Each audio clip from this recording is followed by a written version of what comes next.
This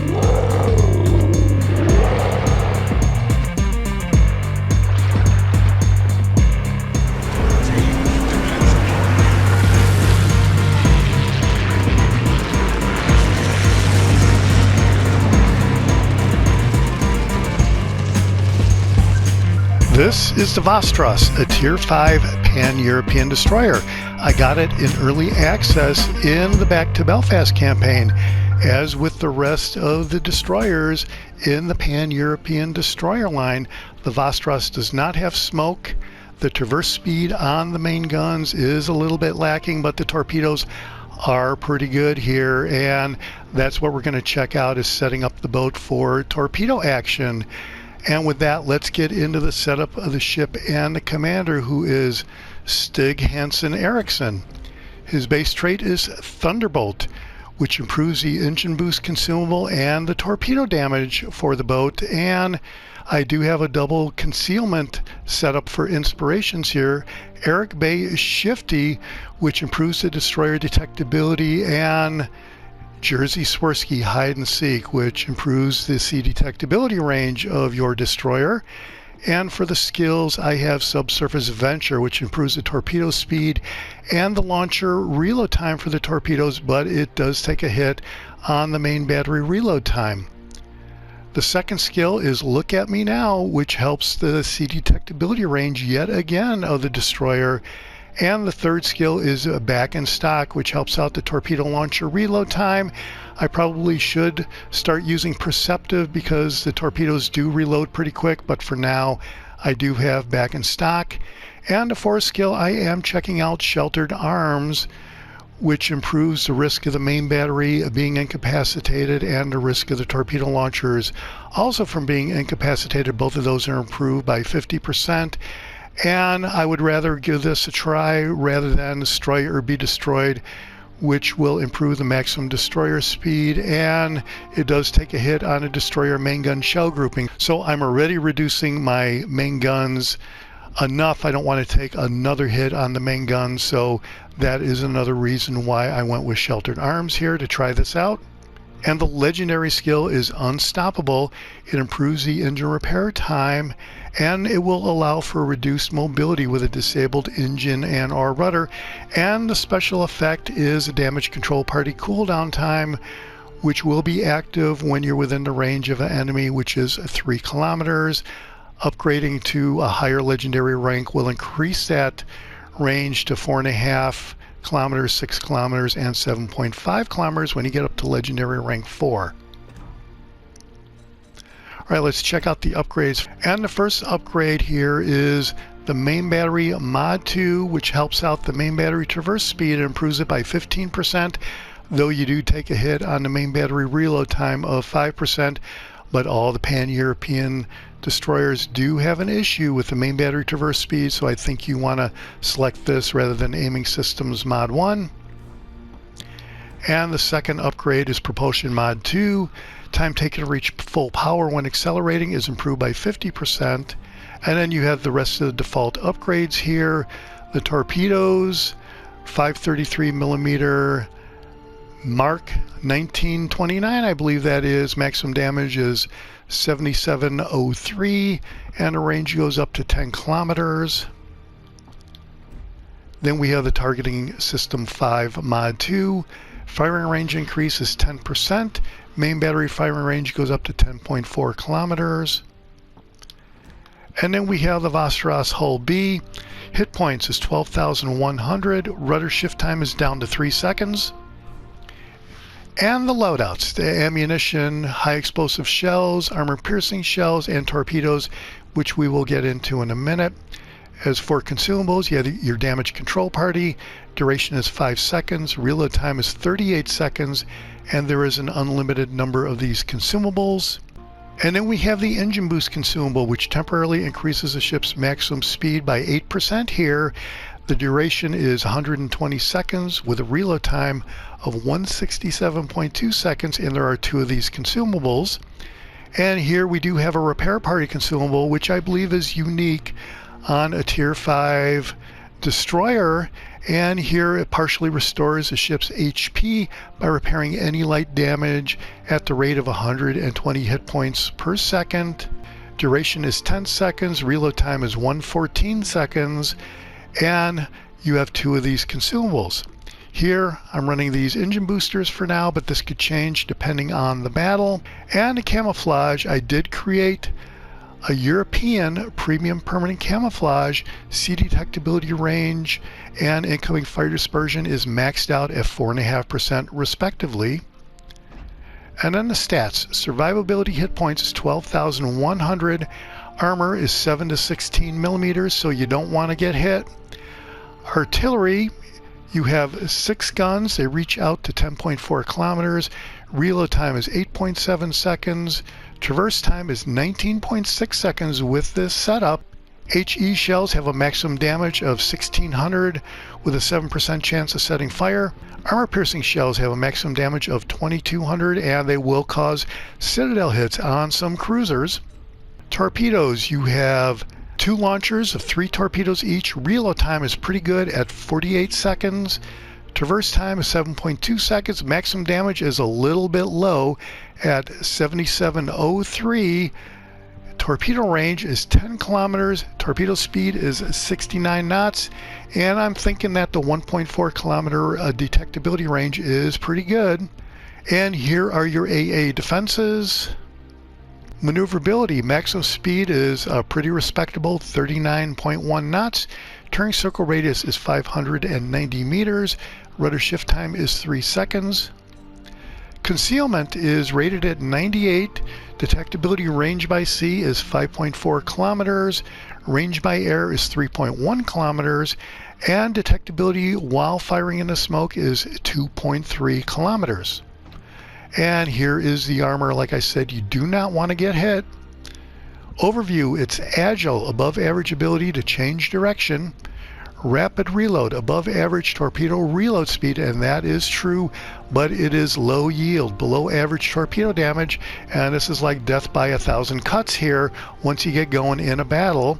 Västerås was the design of a large, fast-moving, and well-armed destroyer developed by the Swedish shipbuilders for the Polish Navy. All of her main battery artillery was placed in twin mounts. Year of design was 1934, and it doesn't look like there were any ships in the series. Alright, well that's it for the setup of the ship and the commander.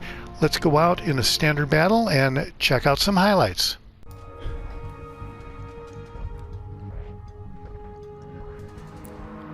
Right, we're in standard, we're in Greece, and I'm taking a look at the teams here. There's 4 battleships, 4 cruisers, and a destroyer on each side, but really there's nothing really going on ship-wise on the red team that I'm kind of afraid of here. So this looks like it's shaping up to be a good match just based on the ships on the red team, and we are going to go hunting for damage here. And while you're doing that, you know, you are spotting the ships, but I am primarily looking to try out the torpedoes.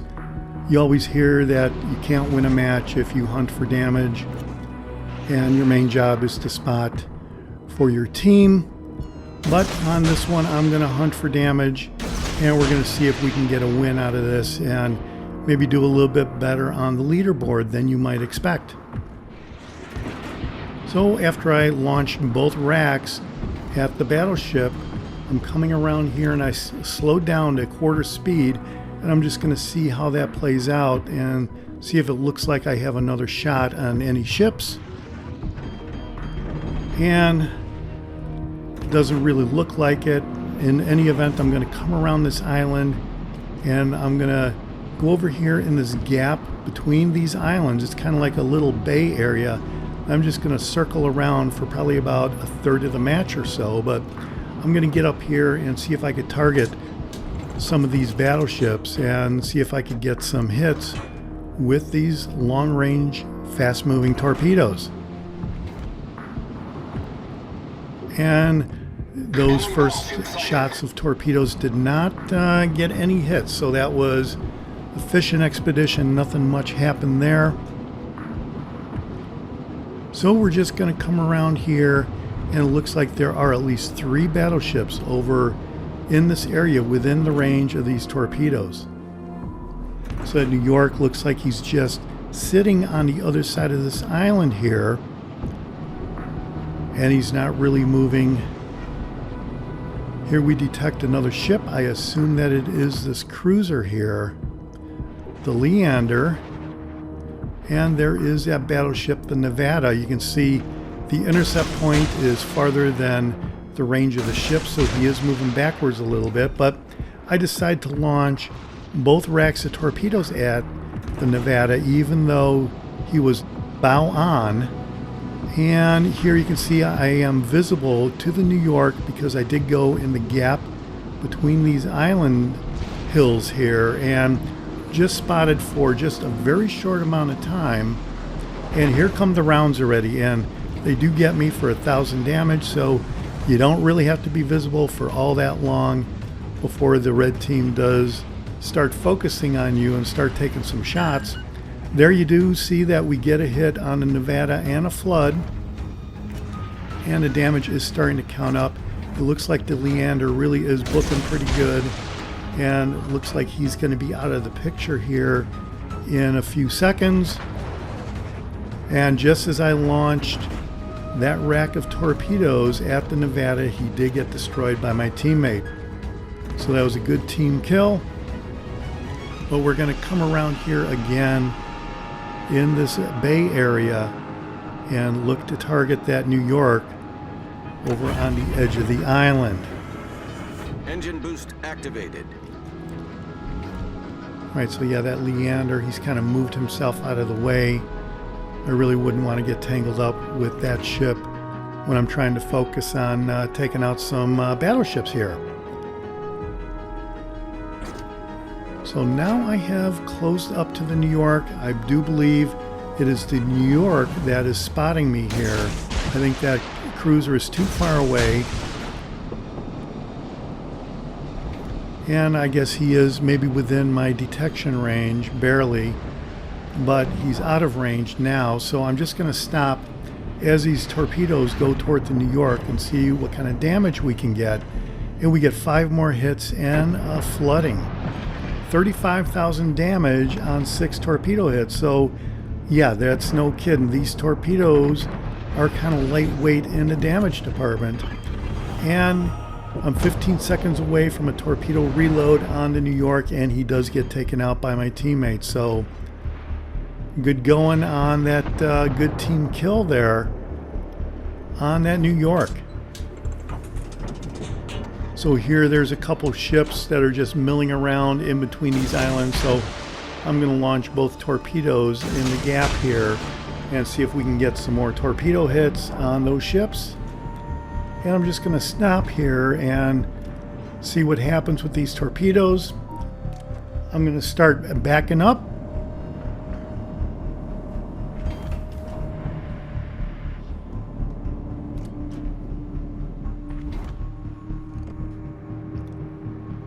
And it looks like a whole bunch of torpedo hits here on that New Mexico. So this is winner, winner, chicken dinner. We get 3 more hits. There's a total of 6 more hits, 3 floodings, and it still doesn't destroy the New Mexico. So 63,000 damage with a destroyed ship, though. So ultimately, the New Mexico did get destroyed. It wasn't exactly a devastating strike, though. It probably should have been under normal circumstances. And here I'm really within range of this Omaha, so I feel like I am in really big trouble here. I did launch at 1 rack of torpedoes at the Omaha.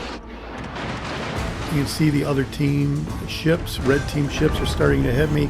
And somehow this Omaha trips into these torpedoes that I launched. 2 of them, it looks like, and we are up to 14 torpedo hits on 73,000 damage. So you will definitely get major torpedo hits here. But we're not done. There's more. So I'm going to come around here, and it looks like this Tennessee is booking out of town. He doesn't want to have anything to do with the Västerås, it looks like. And based on this damage performance, I guess I really don't blame him. In any event, for whatever reason, he is moving away. He's going around the island at least. And I'm going to come over here and look to capture A. There's that Nuremberg. He's barely healthy. I launched some torpedoes, but I probably should have taken some shots with the main guns. And he gets taken out by my teammate anyway. Alright, so I'm going to close in on A and the Tennessee. It's the last ship left, but I'm going to look to capture the flag here. And then we're going to go after the Tennessee, but first I want to capture the base.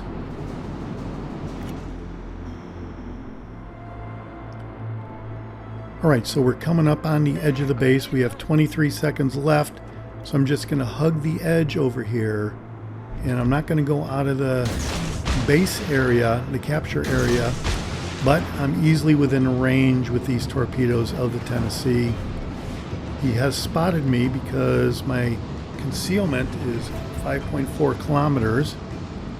It's not really that great, but those torpedoes do look like they are on track pretty well. So when I said earlier that the 1.4 kilometer range, detection range of these torpedoes seemed pretty good, it's because of things like this. Like the Omaha seems to certainly have not spotted my torpedoes.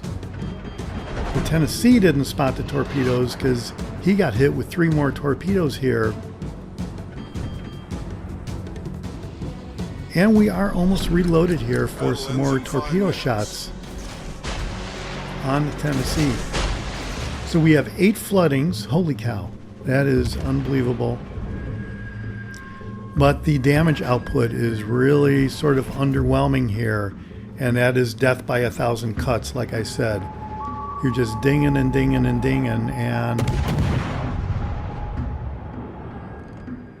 there are no real devastating strikes here so far. But this looks like some more torpedo hits maybe. I probably should have aimed a little bit farther ahead. There I do get 5 more hits, and we are up to 90,000 damage with the armor-piercing guns. So the guns on this boat do look like they are pretty potent. So maybe next up we'll try a gunboat commander build on the Västerås and check that out. But this one is a torpedo build. And now that we have captured this base, we are going to come out and see if we could finish off the Tennessee. But he did get taken out by my teammate. Alright, well that's a big time win for the Västerås in one of my first early matches in the ship. 375,000 credits, 90,000 damage performance, 13 main target hits, a whopping 17 torpedo hits, 2 destroyed ships, 8 floodings, a captured flag, and we were running some boosters there, so we did get 8,700 XP, 2,100 global XP, almost 2,200 global XP, and over 12,000 commander XP. Let's see how we did on the team result. All right, well, look at that. First place overall, 2334 XP. Who says you can't go hunting for damage, win a match, and even end up in first place? So, all right, enough said about that. Let's look at the economy tab. And we cleared 339,000 credits by the time it was all said and done. All right, well, that's it for the Västerås. All in all, an awesome torpedo boat, even without smoke. And I'm going to be looking forward to play the ship a little bit more and maybe give it a try as a gunboat. This is the Jaguar, and I'll see you on the high seas. Thanks for watching. Hit subscribe if you like it.